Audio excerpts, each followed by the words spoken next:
I'm Robert Falcione, the editor of HopNews.com. With me this evening is the tenured professor at the College of Musical Knowledge, I understand, Carter Allen of WZLX. Thank you, Robert. You're welcome. And, you know, Carter is going to be at the library, and you can keep the two shot, Sonny. Sonny's having her first live shot, or maybe this is the third, I can't recall. But anyway, we'd like to tell you that Carter is going to be at the library March 7th. That's this coming Wednesday. And he's going to be showing off his book and talking about it at 6:30. So that's the Hopkinton Public Library. Have you been there yet? I was there, yeah. I did. When I wrote my WBCN book in 2013, I did a night at the library. It was a great night. A lot of people came out. It was awesome. It was the old library. I have not appeared at the new library. So Have you been in there yet, though?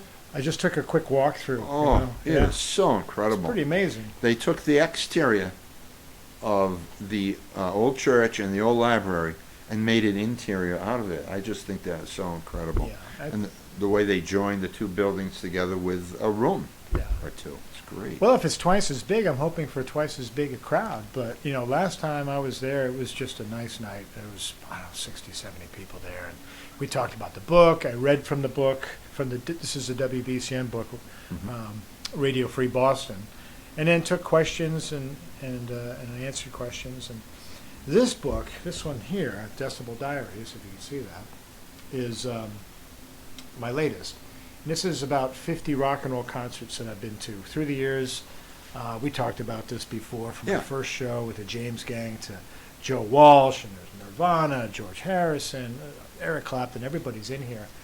And the thing that's great about this book is it's so much fun to talk about in front of an audience, because I will read a couple of chapters from it, and then everybody's been to so many rock and roll concerts. Everybody's got their own story. Everybody has a situation that happened with their friends, maybe a backstage moment if they were lucky, or a chance encounter with a star, or just everybody's got a story.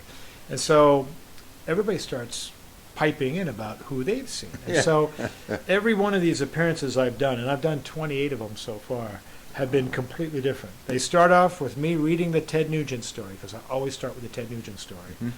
And it just goes from there. And people get to ask questions, and I ask for people to give me their stories, and it's just a fun night. And you've got one incredible story, which I'm not going to give away here. We talked about it the last time, and I offered to trade you a piece of the old gazebo for what you have, but you didn't bite. Sorry. But I'm not going to tell you what it was just yet. So come see Carter. Get the book, have it signed, listen to him talk about it, because, wow, it is just an incredible thing. And, you know, the last time I was there, when you had that other book out and you were having signings of it, you know, we have a mutual, someone in our past, mutually, Rob Tim. Right. And so I want to talk to you about Rob. He was up, and he's got about 1 million fans, and I think there were a few of them there that night. I could not get a word in edgewise, and that's all right. We spoke for like an hour and a half last time you were here. So well, we had a fun night, and you know, the thing that's been interesting for many things have unfolded in writing these books. But since I put out Decibel Diaries, a lot of people who weren't even aware of the WBCN book have been coming and enjoying that. And if people ask me or want to ask me radio questions, because a lot has happened in radio in Boston, I'm perfectly willing to answer questions. And we'll have the BCN book there too, if people want to get that. Oh, that's great. And have that signed.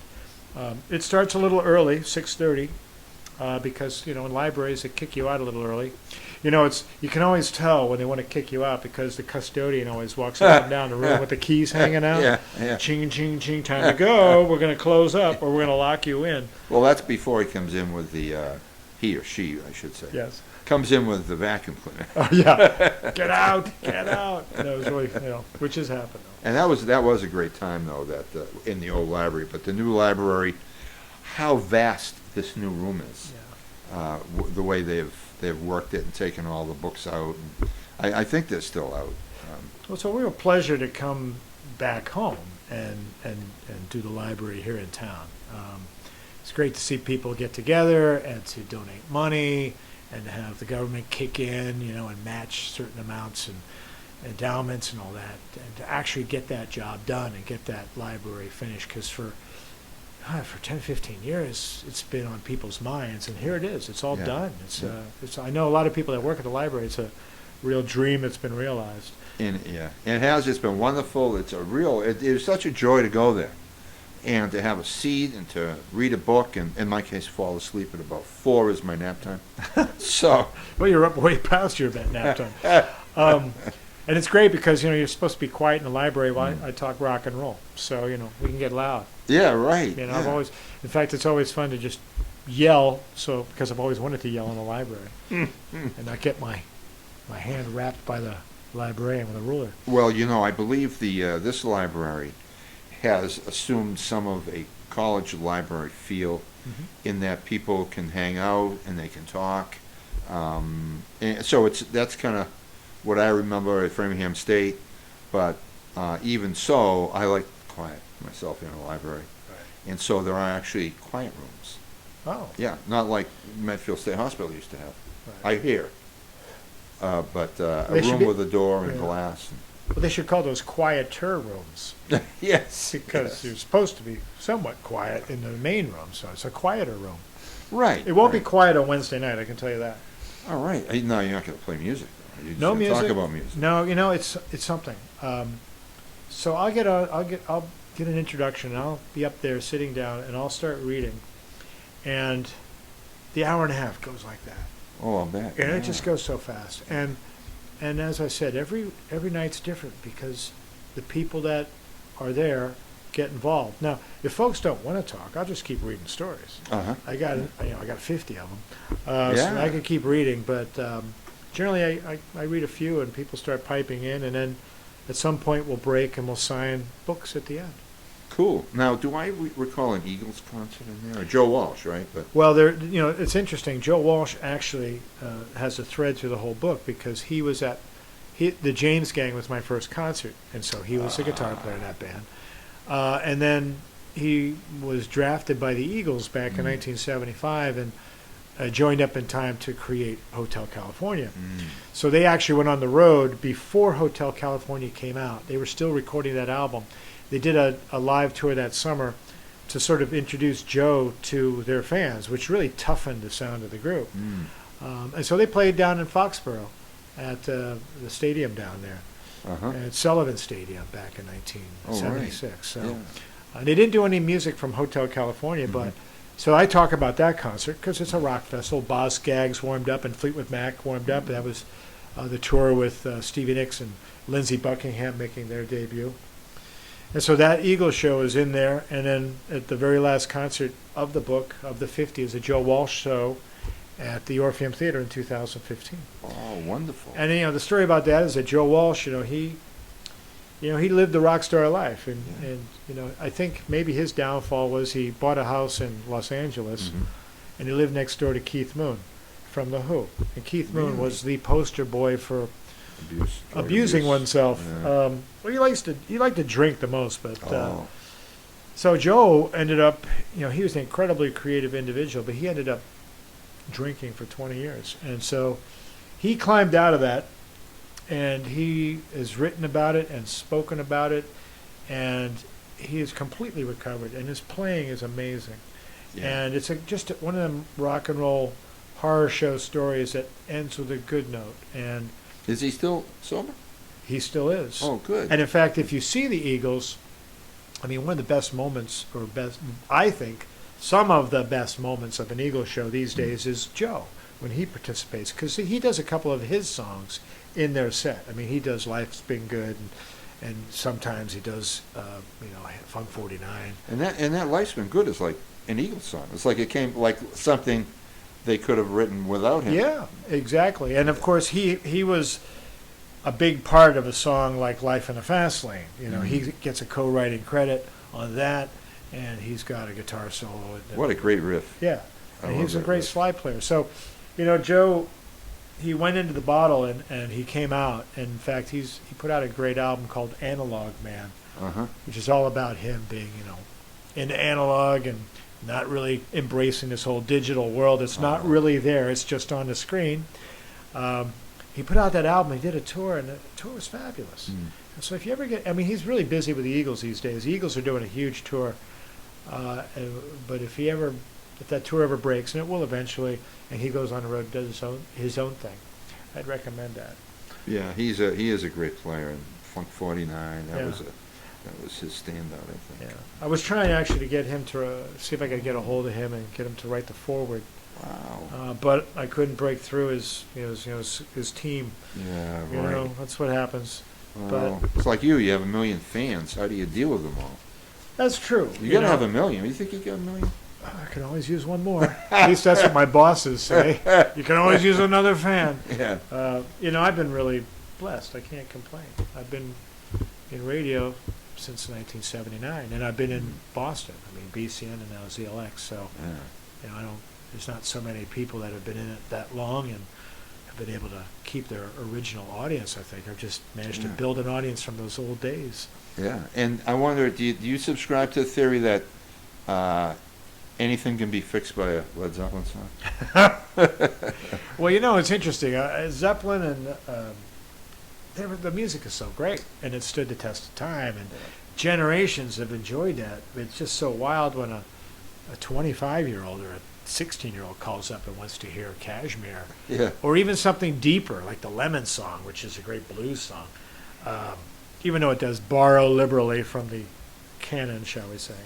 But right. you know, Zeppelin, Good point. and when I think of like Black Sabbath, I mean, I wrote a chapter on Black Sabbath and Ronnie James Dio when he joined the band, and Ozzy Osbourne solo, and it just blows me away when someone in high school requests, you know, Iron Man or something from those first few Black Sabbath albums, and I go, well, I used to listen to Black Sabbath when I was in high school too. And so it's just amazing that this music still lives and has a resilience and still means, I think, as much to a person just getting involved with it as it did then. You know, pop music has its place, and there's always a new generation of pop music, and there's always a new generation of pop music fans. But for the people that seem to prefer permanence and, you know, classic, you know, well, it is what it says. It's classic rock, Yeah. and it's here for a reason. You know, that music Well, stands the yeah, test of time. there is a lot of great stuff. I wonder who is making the great music today that young people are going to listen to, the young people of 30 years from now will Yeah. listen to. Well, I mean, I like bands like, you know, Biffy Clyro and the Black Keys, and and I love the Foo Fighters. And Foo Fighters, yeah. the Foo Fighters are probably the most famous of the rock bands that can fill the biggest places. That'll probably be around. Their music will be around for generations. Yeah. I mean, right now, you know, going forward, we've got the grunge movement, which is 25 years old, and that music has taken its place within classic rock. You know, Oh, I mean, good.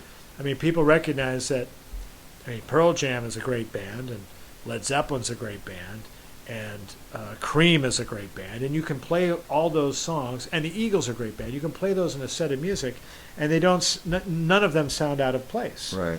You know, so that grunge music is now assuming its position.